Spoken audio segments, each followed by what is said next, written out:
এই ভিডিওটি দেখলে আজকে আপনি বুঝতে পারবেন যে আজকে আমি কোন টপিক নিয়ে কথা বলতেছি। আর আজকে আমি এমন একটা টপিক নিয়ে কথা বলবো যে টপিকটা আপনার জীবনে অনেক গুরুত্বপূর্ণ ভূমিকা রাখবে। আশা করি ফুল ভিডিওটার সাথেই থাকবেন।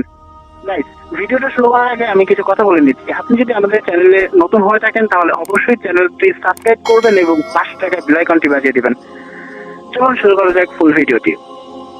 আসসালামু আলাইকুম, হ্যালো এভরিওয়ান, কথা বলছি শুভ জাকির।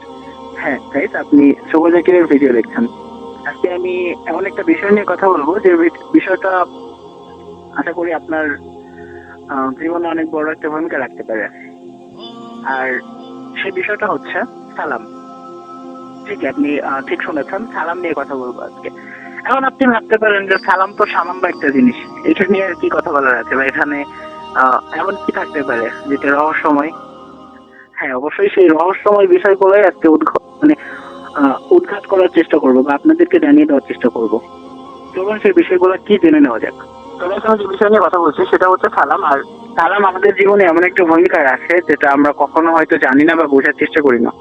আমরা অনেকে সালাম দিয়ে থাকি, কিন্তু আসলে সালাম দেওয়ার যে নিয়ম কারণ গুলো আছে সেগুলো কিন্তু আমরা জানি না। আবার অনেকে সালাম নিয়ে থাকি, সালাম নেওয়ার যে নিয়ম কারণ গুলো আছে এটাও আমরা অনেকে জানি না।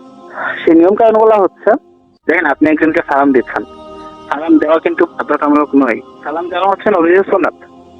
আর এখন হচ্ছে আমাদের সমাজে কিছু পাবলিক বাস করছে যারা হচ্ছে এরকম রাস্তা দিয়ে গেলে এই আমি তোর সিনিয়র, তুই আমাদের সালাম দিস না কিসের জন্য, মানে এটা আপনার বোঝার সুবিধার্থে বলছি। এরকম কিছু মানুষ আছে, আপনি খেয়াল করবেন যে একটা মাদ্রাসার ছাত্র রাস্তা দিয়ে যাচ্ছেন, তাকে বলা হবে যে আমি তোর সিনিয়র। এটি কোন মাদ্রাসায় পড়িস? শিক্ষককে, তোর মা বাবাকে।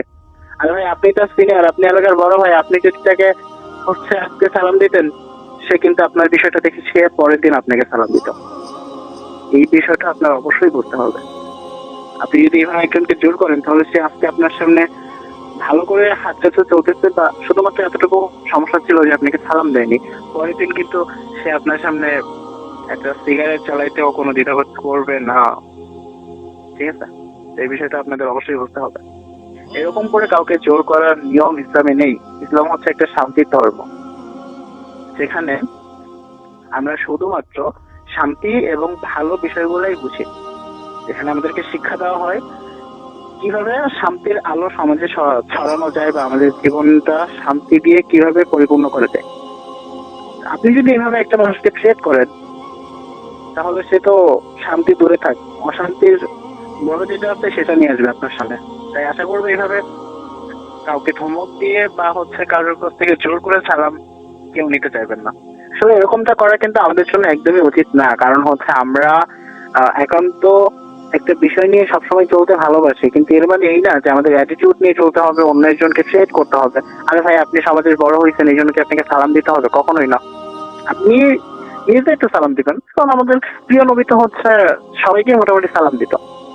আর সালাম দেওয়ার যে নিয়ম কারণ গুলো রয়েছে সেগুলো হচ্ছে, আপনি যে একজনকে বললেন আসসালামু আলাইকুম, ওয়ালাইকুম আসসালাম, শেষ হয়ে গেল না। আসলে সালাম দেওয়ার নিয়ম কারণ কিন্তু এরকম না। সালাম দেওয়ার নিয়ম কারণ গুলো হচ্ছে এরকম যে আপনি একজনকে সালাম দিচ্ছেন যে আসসালামু আলাইকুম রাহমাতুল্লাহ, এখানে হচ্ছে অর্থ আল্লাহ তাআলা আপনার উপরে শান্তি বর্ষিত করুক। ঠিক আছে, আর আপনি যদি যা বলেন যে আসসালামু আলাইকুম, আসসালামু আলাইকুম, এগুলা কি ভাই? এগুলো তো শুদ্ধভাবে উচ্চারণ হচ্ছে না। সালামের সঠিক উচ্চারণ গুলো তো আপনার শিখতে হবে। আপনি যদি সেগুলো না শিখতে পারেন, না জানতে পারেন, তাহলে কিভাবে হবে? আপনি একজনকে সালাম দিচ্ছেন, কিভাবে সালাম দিতে হবে সেটা তো আপনার জানতে হবে বিষয়গুলো। যাই হোক, আর দ্বিতীয়ত হচ্ছে আপনি যে সালামের উত্তর নিচ্ছেন সেটাও কিন্তু আপনার সঠিক হচ্ছে না। কারণ আপনি সালামের উত্তর কিভাবে নিচ্ছেন? এই যে এভাবে নিচ্ছেন যে ওয়ালাইকুম আসসালাম, হয়ে গেল না। আসলে সালামের উত্তর হচ্ছে ওয়ালাইকুম আসসালাম, এখানে আপনি আসসালাম বলেন হয়ে গেল না। ঠিক আছে, আর সালামের অর্থ হচ্ছে মানে সালাম নেওয়ার যে উত্তর রয়েছে সেটার অর্থ হচ্ছে আপনার উপরেও আল্লাহ তাআলা শান্তি বর্ষিত করুক। এই বিষয়টা তো আপনার বুঝতে হবে। আপনি যদি সঠিকভাবে উচ্চারণ না করেন তাহলে তো আপনার সওয়াব হওয়ার বদলে পাপ হচ্ছে। Exactly right. এগুলো আপনি যদি না বোঝেন তাহলে কিন্তু আপনার লাইফটা আপনি এই বিষয়গুলো আপনার বুঝতে হবে। আপনি যে শুধু সালামের উত্তর নিচ্ছেন, সালামের উত্তর যদি আপনি সঠিকভাবে না নেন তাহলে তো আপনার সওয়াবের বদলে পাপ হচ্ছে। এগুলো তো আপনার বোঝা উচিত ছিল। আপনি একটা মুসলিম হিসেবে আপনার যতটুকু কর্তব্য ততটুকু যদি আপনি করতে না পারেন তাহলে সেটা কিভাবে হয়? আমাদের নবীর সুন্নাহ আপনি যদি সঠিকভাবে না মানতে পারেন তাহলে আপনার দরকার নেই। আপনার সঠিকভাবে পালন করতে হবে, না হলে আপনি এইভাবে করলে সেটা তো আল্লাহ পছন্দ করবেন। তাই আমি আপনাদেরকে মানে হচ্ছে রিকোয়েস্ট করবো যে আপনারা বোঝার চেষ্টা করুন এবং নবীর সুন্নাত যেগুলো রয়েছে সেগুলো কিভাবে পালন করতে হবে সমস্ত বিষয়গুলো জেনে তারপর পালন করুন। এই যে যেটা বলছিলাম যে ওয়ালাইকুম আসসালাম, এটাও কিন্তু ওয়ালাইকুম আসসালাম বলে সাধারণত, মানে সচরাচর অনেকে এরকম বলে থাকে, কিন্তু এটা তো সঠিক না। সঠিক হচ্ছে ওয়ালাইকুম আসসালাম ওয়া রাহমাতুল্লাহ। ঠিক আছে? আর সালাম দেওয়া ওয়াজিব, সালাম দেওয়া সুন্নাত কিন্তু সালাম নেওয়া ওয়াজিব ওয়াজিব। ঠিক আছে? আপনাকে যদি একদম সালাম দেয় আপনার অবশ্যই সালামের উত্তর নিতে হবে। সেক্ষেত্রে আপনি যদি টয়লেটে থাকেন, ওয়াশরুমে থাকেন, অথবা আপনি যদি খাবার খান সেটা অন্য বিষয়। আপনাকে যদি কেউ দেখে যে সালাম মানে আপনি খাবার খাচ্ছেন তারপর আপনাকে সালাম দিচ্ছে, সেটা আপনি অ্যাভয়েড করতে পারেন। কিন্তু কেউ যদি আপনাকে কলে সালাম দেয় সেই উত্তরটা আপনার নিতে হবে, কারণ সে কিন্তু দেখছে না যে আপনি খাবার খাচ্ছেন। তো আপনি তাকে বলতেছেন যে আমি খাবার খাচ্ছি, এই বিষয়টা না বলে আপনি সালামের উত্তরটা নেবেন, এটাই ভালো হবে। আসলে বিষয় হচ্ছে এই বিষয়গুলো অবশ্যই আমাদের সবার জানা এবং বোঝা উচিত। আরো একটা বিষয় রয়েছে, সেটা হচ্ছে আপনি একজনকে সালাম দিয়েছেন, সেম ভাবে সে শোনার পরে সেও আপনাকে সালাম দিছে, কিন্তু সেই সালামের উত্তর আপনি নেবেন না যদি সে আপনার সালামের উত্তর নিয়ে আপনাকে সালাম দেয়। আর যদি সে আপনার সালামের অ্যান্সার না করে তাহলে আপনি উত্তর নিতে পারবেন। কারণ হচ্ছে আপনি একজনের জন্য দোয়া করতেছেন যে আল্লাহ আপনার উপরে শান্তি বা রহমত বর্ষিত করুক, সে আবার আপনার জন্য পাল্টা দোয়া করতেছে। বিষয়টা কেমন না? এই জন্য আপনি যদি বুঝতে পারেন যে আপনাকে সালাম দিয়েছে তাহলে আপনি শুধু ওয়ালাইকুম আসসালাম এতটুকু বলবেন। আমরা সচরাচর দেখি যে অনেক মানুষ বলে থাকে ওয়ালাইকুম আসসালাম আসসালামু আলাইকুম, এরকমটা কেউ করবেন না। এতে করে কিন্তু মানে আপনি ভাবতেছেন এটা ভালো হচ্ছে, এটা কখনো ভালো হচ্ছে না। এতে করে কিন্তু নবীর সুন্নাত মানে ঝামেলা হচ্ছে, নবীর সুন্নাত পালনে বিভ্রান্তি হচ্ছে। এটা কেউ করবেন না প্লিজ। যাই হোক, অনেক কথা বলে ফেলেছি, আর এখন হচ্ছে আমি বিদায় নিব।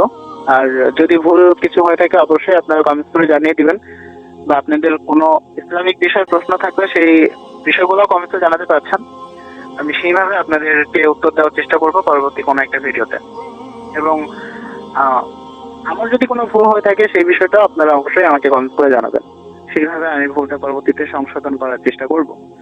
ওকে, সবাই ভালো থাকবেন, সুস্থ থাকবেন, আমার জন্য অবশ্যই দোয়া করবেন, পাশাপাশি চ্যানেলটা সাবস্ক্রাইব করবেন এবং আপনার প্রিয় মানুষ যারা আছে তাদেরকে ইসলামের সাধারণ জ্ঞানগুলো অবশ্যই পৌঁছে দিবেন। আর অবশ্যই তাদেরকে হচ্ছে চ্যানেলটা শেয়ার করে দিবেন যাতে তারাও ইসলামের অনেক অজানা তথ্য, অনেক অজানা বিষয় জানতে পারে। একটা মুসলিম হিসেবে কিন্তু এটা আপনার কর্তব্য। আর তাই আশা করবো আপনি আপনার নিজের দায়িত্ব পালন করবেন, অনেকজনকে ইসলাম এবং হচ্ছে ইসলামের যে নিয়ম কারণগুলো রয়েছে সেগুলো বুঝতে সাহায্য করবেন। ওকে, এই প্রত্যাশায় বিদায় নিচ্ছি। অন্য কোনো একটা ভিডিওতে অন্য কোনো একটা নতুন বিষয় নিয়ে কথা হয়ে যাবে। সেই পর্যন্ত আল্লাহ হাফেজ।